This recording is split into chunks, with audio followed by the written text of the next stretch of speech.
ধর্ম যার যার, বড় মা সবার। হ্যাঁ, আজ আমি নৈহাটি যাব বড় মার কাছে। আমার ও আমার মায়ের অনেক দিনের ইচ্ছে বড় মার কাছে যাব। কিন্তু জানো তো, সবাই বলে যতক্ষণ না মা টানবে ততক্ষণ তুমি শত চেষ্টা করলেও যেতে পারবে না। তাই আজকে মায়ের ডাকে আমরা সাড়া দিয়ে তাড়াতাড়ি রেডি হয়ে বেরিয়ে পড়লাম। তোমাদের সাথে সব শেয়ার করব, কিভাবে গেলাম, কে কে গেলাম সব। তাই পুরো ব্লগটা তোমরা কিন্তু দেখতে থাকো। এখানে কিন্তু আমি একদম হালকা মেকআপ করেছিলাম, তো তোমরা কমেন্টে জানিও যে আমার মেকআপটা করে কেমন লাগছিল।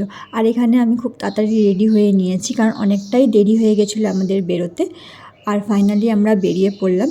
তো আমি থাকি হাওড়াতে। তো হাওড়া থেকে তোমরা কিভাবে যাবে আর কিভাবে যাবে সেটা আমি তোমাদের সাথে শেয়ার করব, ঠিক আছে?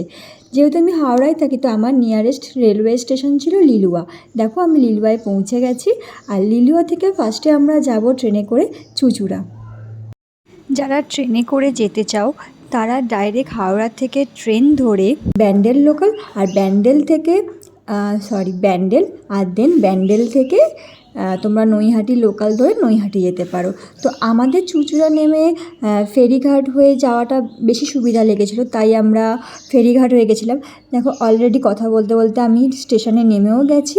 এরপর স্টেশনে জানো তো ফলের দোকান ছিল, তো আমরা ভাবলাম যে ফলটা এখান থেকে কিনে নিই, কারণ আমরা গেছিলাম ফলহারিণী আমাবস্যার দিন। তো ফল টল সব কিনে নেওয়ার পর একদম সোজা স্টেশন থেকে নেমেই অটো পাওয়া যাচ্ছে। ওই অটো করেই আমরা চলে যাব ফেরিঘাট। তোমরা ফেরিঘাট বললেই ওরা কিন্তু ফেরিঘাটে পৌঁছে দেবে।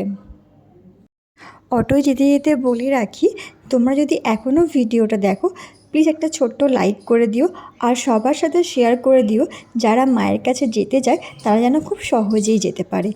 আর হ্যাঁ, এখানে লঞ্চঘাটের টিকিট 8 টাকা করে। টিকিট কেটেই আমরা উঠে পড়বো লঞ্চে। আর দেখো ওই পাড়টাই হচ্ছে নৈহাটি, যেখানে মা আছে। আর মায়ের মন্দির কিন্তু লঞ্চঘাট থেকে বেশিক্ষণ না, 5 মিনিট হাঁটা পথ। তোমাদের বললাম যে আজ যেহেতু ফলহারিণী আমাবস্যা ছিল, সেহেতু তোমরা লঞ্চ থেকে নেমেই এখানে প্রচুর দোকান পেয়ে যাবে, যেখানে ফুলের ডালা পেয়ে যাবে, মায়ের ছবি পেয়ে যাবে। তো পুজো দেওয়ার আগে আমার মা বলল যে হাত পাটা ধুয়ে নিতে। আর দেখো ওয়েদারটাও সেদিনকে খুব ভালো ছিল। আর হাত পা ধোয়ার পর আমরা এখানে ডালা নিয়ে নিচ্ছিলাম। আর লাইনও পড়েছিল খুব বেশি, অনেক বেশি লাইন পড়েছিল। তো এই দিদিটার দোকান থেকে আমরা সব কিছু ডালা নিয়ে, ফল নিয়ে, যেহেতু আমরা ফল এনেছিলাম, তো সব সাজিয়ে নিয়ে লাইনে দাঁড়িয়ে পড়লাম। আর সেদিনকে যেহেতু প্রচুর লাইন পড়েছিল, তো হ্যাঁ, আর একটা কথা বলে রাখি, যেহেতু মায়ের মন্দিরে কোনো ভিডিও ফটো অ্যালাউ নয়, সেহেতু আমি কোনো ভিডিও কিন্তু ফটো নিতে পারিনি। গেটের বাইরেই আমাকে ভিডিও অফ করে দিতে হয়েছিল। কিন্তু হ্যাঁ, ভেতরে গেলাম আর মায়ের একটা ছবি নেব না, তাই খুব কষ্টে মায়ের একটা ছবি নিয়ে এলাম, সেটা তোমাদের সাথে শেয়ার করলাম।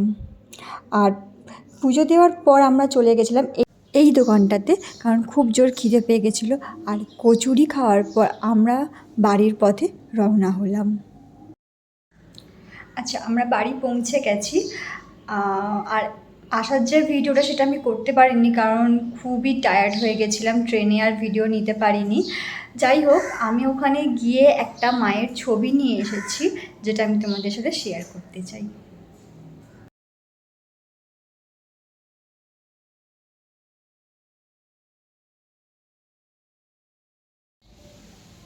পুরো ব্লগটা যদি তোমাদের ভালো লাগে তাহলে একটা ছোট্ট লাইক করো, আর সবার সাথে শেয়ার করো, ফ্রেন্ডস অ্যান্ড ফ্যামিলির সাথে, যাতে নৈহাটি বড় মায়ের কাছে যদি কেউ যেতে চায় তাদের যেতে খুব সুবিধা হয়।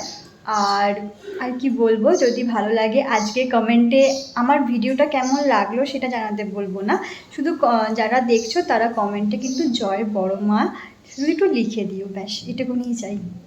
আজকের জন্য ব্লগটা আমি এখানেই শেষ করলাম। টাটা।